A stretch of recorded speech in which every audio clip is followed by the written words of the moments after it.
You have to have a VoIP system. You can have the phone ring for your virtual team member at the exact same time that it rings for your front desk. Some practices say I want it to ring for my virtual team member first. And after 3 rings, they don't pick up, then it rings for everyone. And then some people will say, ring it 3 times at the front desk. And if they don't pick up, then we're going to have it ring over to our virtual team member. Luckily, with technology today, you can configure it almost every different way you could possibly imagine.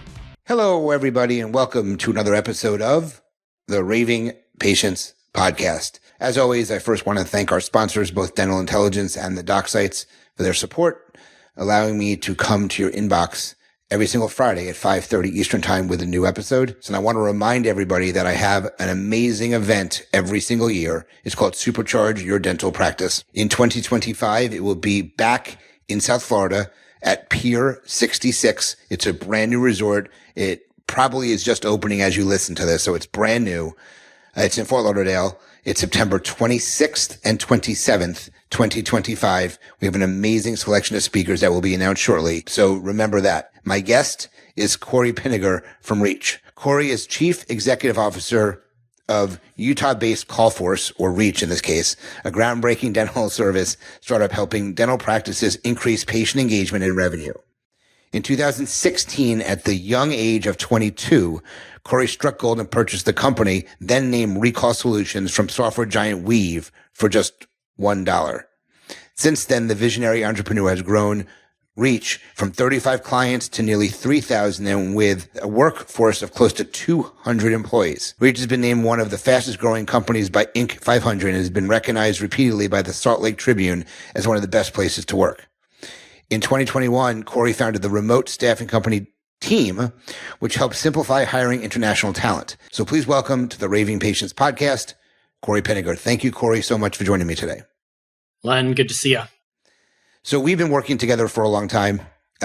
We started working together when you were with CallForce, or when you started CallForce, which now is referred to as Reach. And we've done a lot of business together, referred a lot of business mutually between each other. So to start with, why don't you kind of expand on kind of how you got to where you are today, and kind of where things stand right now with how Reach helps dental practices? Yeah, really good question. And again, thank you for having me on. It's a pleasure to be here. My journey started in 2016 when I was a office assistant at Weave. And as you mentioned, I got super lucky and ended up purchasing Recall Solutions from them. And that business at the time just took overdue patient recare lists from dental practices and called them. And that's where Len and I's relationship started probably 6 or 7 years ago. And over time, we realized that there was just a lot of inefficiency that naturally took place at the front desk. And there were great software companies like Dental Intelligence that were helping with online scheduling and confirmations. But there was still a human element needed. And there were still things like phone calls and overdue patient phone calls that were being missed every single day at these dental practices. And so we started growing. We grew to a couple thousand practices. And then we started to face a problem internally. COVID happened. Wages went through the roof. It was harder than ever to hire, find, and retain reliable talent. And so we started to build our team internationally. And we could find people with minimal or non-existent accents. And what we've realized is really what staff or dental practices are craving right now is cost-effective but reliable and dedicated staff members that can help with insurance verifications or revenue cycle management. And so we have transitioned CallForce to Reach to really be a dental-specific virtual assistant company where we know the nuances of dentistry, but we help practices get engaged, reliable, and cost-effective talent. Got it. And, the world is very different now since COVID, keeping employees happy at the front. My front was, when I was practicing, was the most difficult position to keep an employee, staying long term. I went through, if I remember correctly, about 8 or 9 people at the front, but my dental assistants, my hygienists were with me for 9 and 10 years. So my front desk seemed to be almost like a rotating door. And having to train them on the way we want the phone answered and everything else, it became more of a burden than anything else. We finally found somebody and then I sold and she's still there. So she's been there almost 4 years now. So it seems to be pretty consistent. But this is a common problem in the industry, from showing up to answering the phones properly to, scheduling everything else. So can you just kind of talk about, because there's definitely a push now for the proliferation of virtual assistants. And I've seen it way back in a few years ago at the CDA. There was a company that was using robots at the front, and there was a little wheel. They would, be able to wheel themselves around, and there was a screen, and there was a woman in the Philippines, and she would be communicating with the person at the front desk. With the patient when they came in the office. So, there's various versions of this, but virtual assistants have really proliferated in the dental industry. Can you talk about your experiences with how virtual assistants can help dental practices succeed? Yeah. And I think it's been a really interesting evolution of virtual assistants, because you think about companies that would hire globally 10 plus years ago, and those were the Apples and the T-Mobiles, where they would have, call centers in the Philippines and development in India and other people around the globe to be more cost efficient. And you never on the small business side heard of people hiring internationally back then. But then Zoom came along and Google Meet came along and Mango Voice came along, where you could then work in a practice management software anywhere in the world, as long as you had remote access, and you could pick up phone calls and send text messages anywhere in the world. And so I think the reason that transition has started to happen is practices, for the most part, are not getting paid a lot more by insurances today. And their cost, their rent, their supplies, everything else costs more. So practice owners are squoze in between two rocks right now, and they need to find ways to be more efficient. So they're looking for solutions. And then the second thing is, only within the last, I would say, 3 to 5 years has technology even become close enough for dental practices where they can truly hire someone remote and they can provide an immense amount of value. And I'll give you my hot take on virtual assistants in dental practices. I'm not a believer that the front desk should be replaced.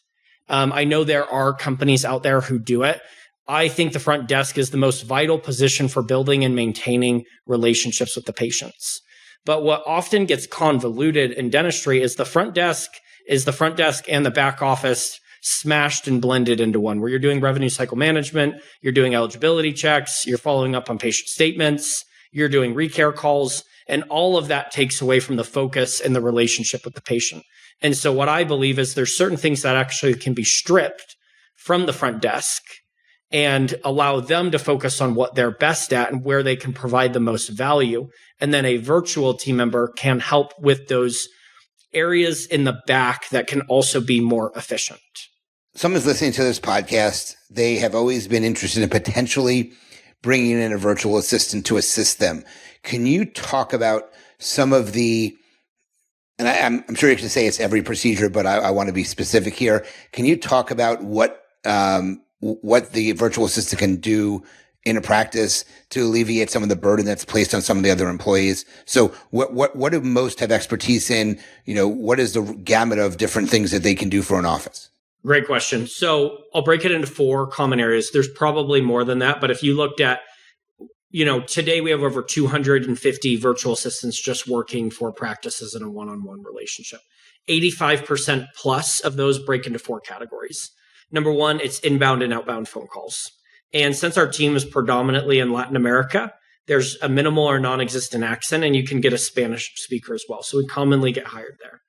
Number 2, insurance verifications. We all know the time suck and monotony, but also the vitalness of getting it done.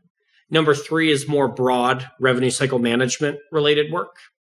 And then 4th is just admin duties, ordering supplies, categorizing bills in the right area, but other things that, because the front is so busy wearing 20 hats and the doctor is a full-time clinician and then a part-time owner CEO, that get, that fall behind.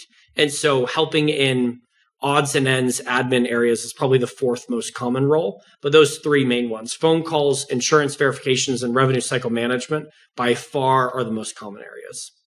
And on the same note, let's simplify it. What are things that a VA virtual assistant cannot do? There's got to be some things that they just don't do for a practice. Is there anything at all that they can't do? So for me, they don't build the patient relationships when someone walks in. Some virtual assistant companies can do that. We do not do anything clinical. And so we assist in the front desk area, but we are not providing assistance, or we are not providing hygienists or doctors. So this is all about the business side of dentistry and helping getting people in the door. Got it. So somebody is looking to potentially bring something in. How do they know, or like they're listening again, how do they know, or what symptoms of a practice does someone have, or what problems does a practice have for them to realize, hey, I can really use the help of a virtual assistant? I think there's a myriad of different issues. Number one, it's you're sick of the turn and burn. Just as you said, if you've hired 4 people over the last 2 years and you just really can't get that solidness in your front desk down.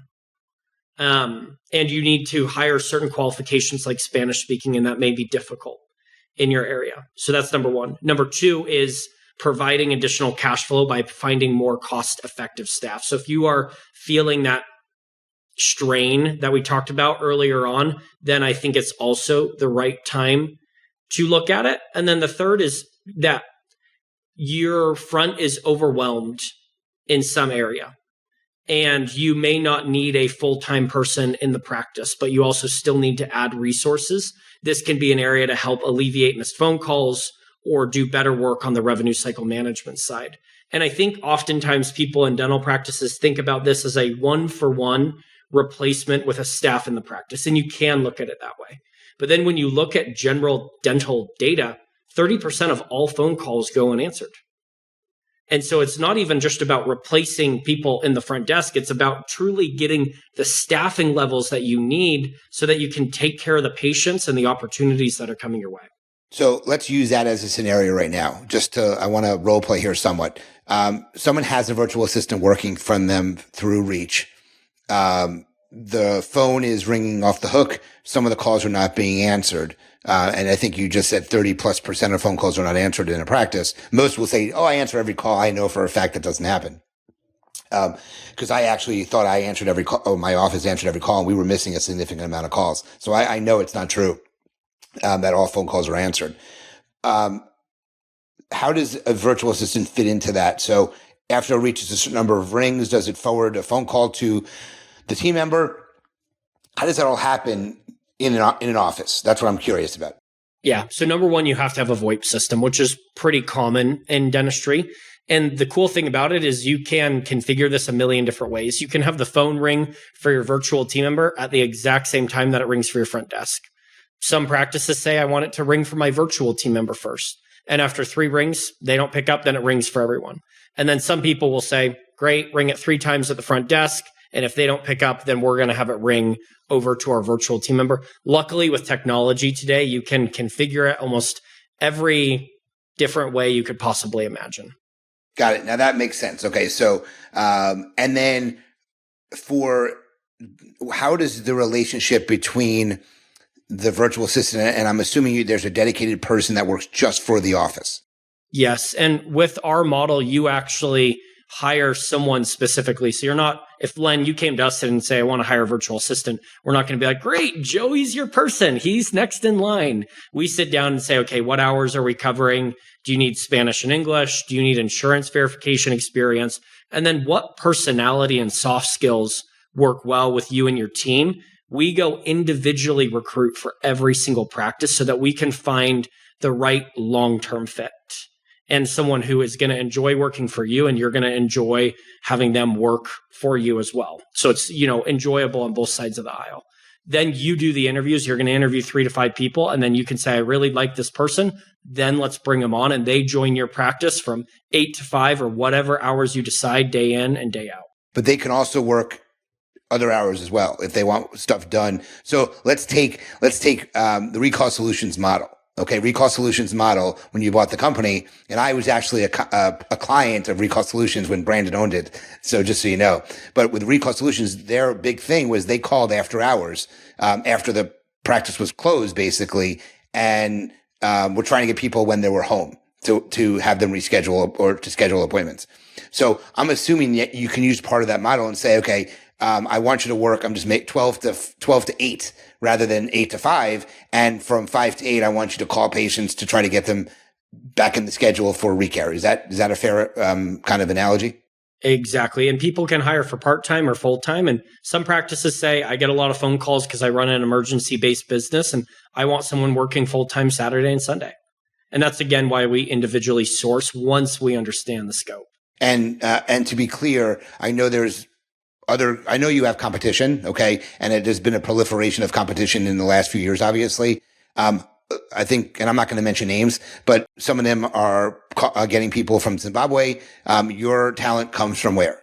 Latin America. Okay. So that's why when you mentioned Spanish, I thought it was Latin America. So I wanted to make that clear, but they all do speak English. That's a requirement, obviously. Yes. And we're able to find people with minimal or non-existent accents. And so we've all had our experiences. And before I ever hired internationally, my only experience was calling Wells Fargo when I had an issue, and you would get someone and it was impossible to understand them. And it was a super frustrating experience. I had heavy misconceptions of international talent before we were forced to make this change where we had to look elsewhere.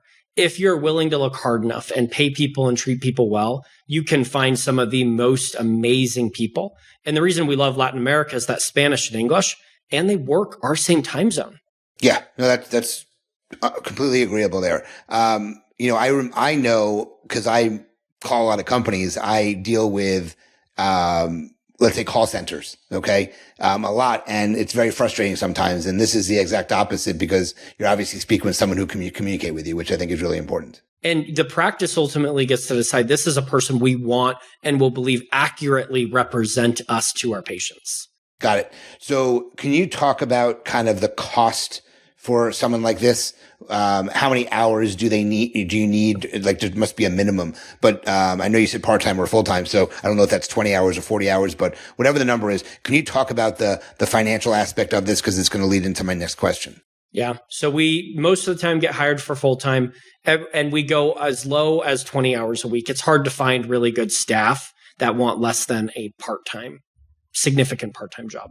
And our cost is a little above $10 an hour fully baked. So we serve as their employer of record. We file their taxes. We send their payments. You just pay us as a vendor. There's no payroll taxes or healthcare on top of that. And it generally, in cheaper parts of the United States like Utah, it's half the cost of staffing. And if you look at New York City or Southern California, where staff costs can be $25 to $30 an hour, it can be a third of what practices are looking at for good team members. And I want to clarify something else while we're having this conversation. Reach used to, for existing clients, offer other services. From our previous conversation, I think you told me that for new clients, you're no longer offering those services anymore. Can you just cover that real quick in case someone's wondering? Yeah. So we have found the dedicated team member model to be even more sustainable and give better quality. And so we used to run an answering service. And as we compared these two models back and forth, we found the sustainability and satisfaction from a dedicated virtual assistant for these practices to be way better. And so we have chosen to go all in on scaling that model. Okay. I just wanted to make sure people understood that. So you said you said $10 an hour, correct? Yeah, a little above that. A little above, let's say whatever, 10.50, whatever it is. So if you're doing 40 hours, you're looking at $400 a week or so. So in a month, approximately, you're going to be a $2,000 employee, approximately. Yeah, below $2,000. Yeah, give or take a couple dollars. With no payroll taxes, no other things that's your responsibility. They just pay you on a monthly basis. They pay you on a monthly basis? Yep. Okay. So how does this affect the EBITDA of a practice when you take all this into consideration? So let's just take the exact scenario that you just talked about, where we're about $1,800 a month and typical staff. And you know what? Actually, I was looking at this earlier today. Let me see if I can find it here really quick. The average cost for a healthcare front desk receptionist in the United States right now is $3,840 when you blend in healthcare, payroll, tax, and that's the average cost. So there's going to be areas that are slightly less and there's going to be areas that are slightly more. And we come out to $1,850 a month. And so you look at about $2,000 in savings per month, cascaded over a year, you've got $24,000 of additional take-home pay that can go to the doctor, that can also go to helping pay the current front desk team in the US more, because we all know we are all getting killed by inflation right now. And so other people need to get paid more. The second thing that's really interesting is you've got $24,000 more to your bottom line. And practices are typically selling at a 7x, wouldn't you say, Len, on EBITDA? Yeah, something like that. Yep. And so if you times 7x times $25,000, you've got $175,000 in added practice value for just one role. And so these are not just insignificant numbers. It's real money this year and real money when you go to look to transition your practice. Now, I'm assuming that one virtual team member is enough for a small practice. Do you have practices that are bigger that are needing more than one virtual assistant?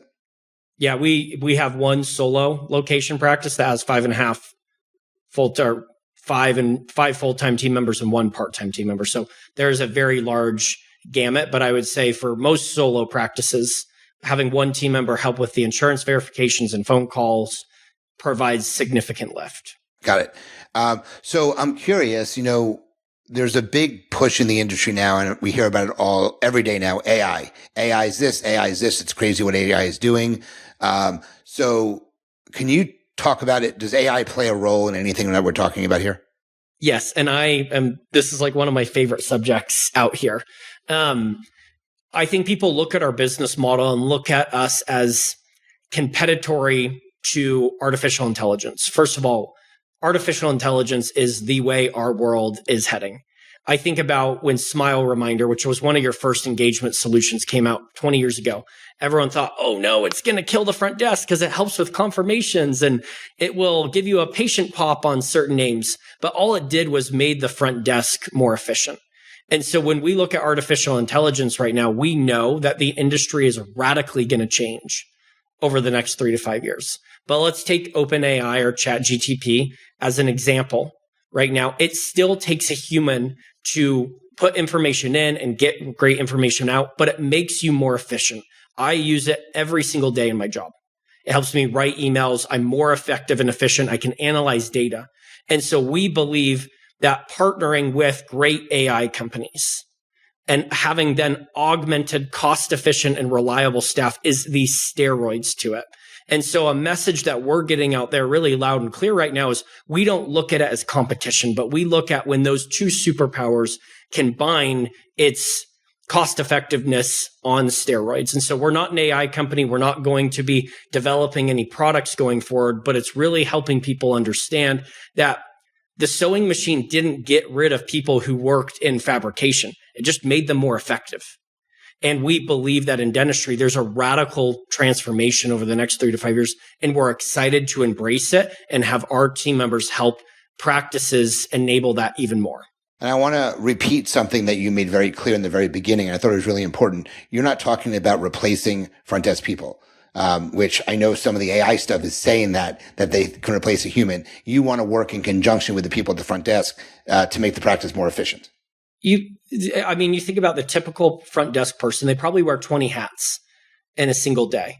And no one can be good at doing 20 single things in a day. And so if we can diversify more and specialize more, where certain people own different areas in the practice, patients get better care, staff is less stressed, practice produces more profit. Makes complete sense to me. So we're going to change gears here a little bit. I'm going to ask you about 8 to 10 lightning round questions. I use a app called Poddex. If anybody's interested in an amazing app, in my opinion, for what I do.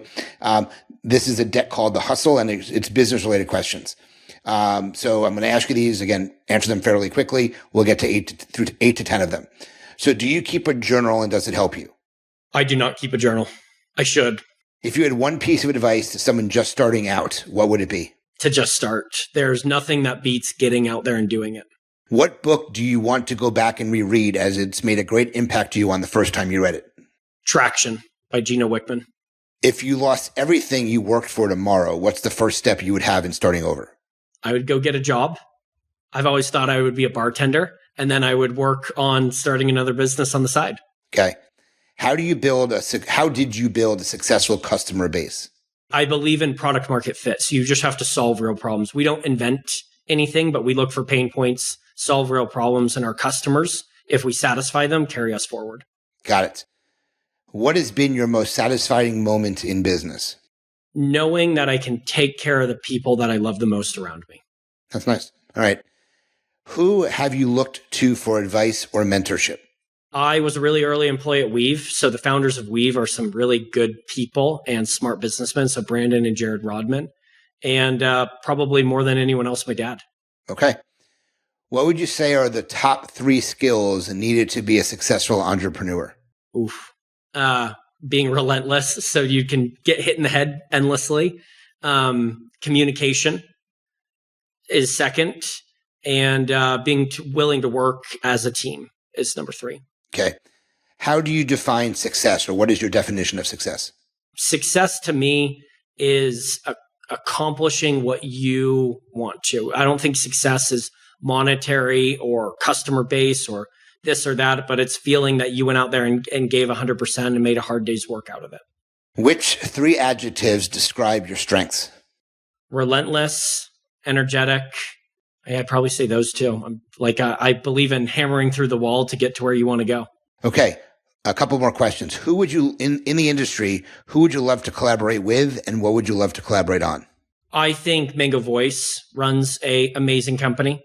From a partnership perspective, they treat their customers and their people really well. We already do some work with them, but I really look up to how they run their business and how they've scaled it. I'd say a second one is probably Planet DDS. I think Eric has done a really good job at building a business, but keeping their customers first at the same time. Got it. I was going to give a shout out to Mango Voice because I love Mango Voice.